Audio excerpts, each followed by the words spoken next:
খবর দেখতেছি। আমি কাল ভোরে আইছি সকালে।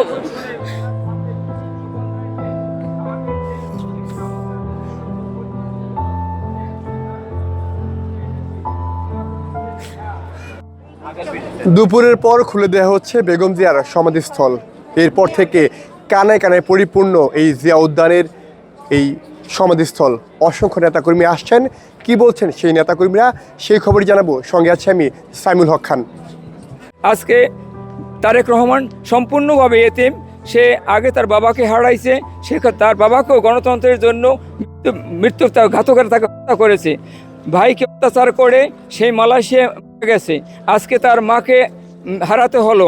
এই আজকে সে সম্পূর্ণভাবে এতিম হয়ে গেছে। ম্যাডাম নাই, এটা চিন্তা করতে আমাদের মানে চিন্তা করার মতো করতে আসলে খুব কষ্ট লাগে। বলছি আল্লাহ যেন ওনাকে বেহেশত নসিব করে, উনি যেন আল্লাহ খাস বান্দি হিসাবে কবুল করেন আল্লাহ। খবর দেখতেছি। আমি কাল ভোরে আইছি সকালে।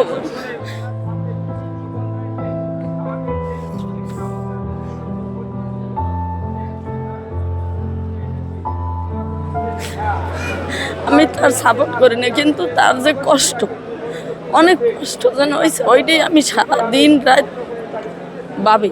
কিন্তু ঘরে বই আমি বাড়ি বরিশাল বই আমি সারাক্ষণ খবর দিই, কোন সময় কি হইলো কোন সময় কি হইলো, আমি সবসময় তার খবর দেখছি। এই ছাত্ররা আন্দোলন করছে, আমি সবসময় দেখছি। ছাত্ররা যে মারা গেছে আমি ঘরে বই কাঁদছি। খালেদা জিয়ার মরার খবর শুনছি বরিশাল বইয়ে, আমি টিভি ছাড়িয়েই কাঁদছি।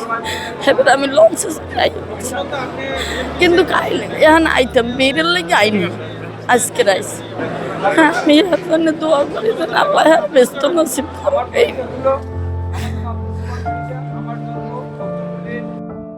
মরহুমা বেগম খালেদা জিয়া জীবিত থাকাকালীন অবস্থায় ওনার কোনো ব্যবহারে, ওনার কোনো কথায় যদি কেউ আঘাত পেয়ে থাকেন, তাহলে মরহুমার পক্ষ থেকে আমি আপনাদের কাছে ক্ষমা প্রার্থী।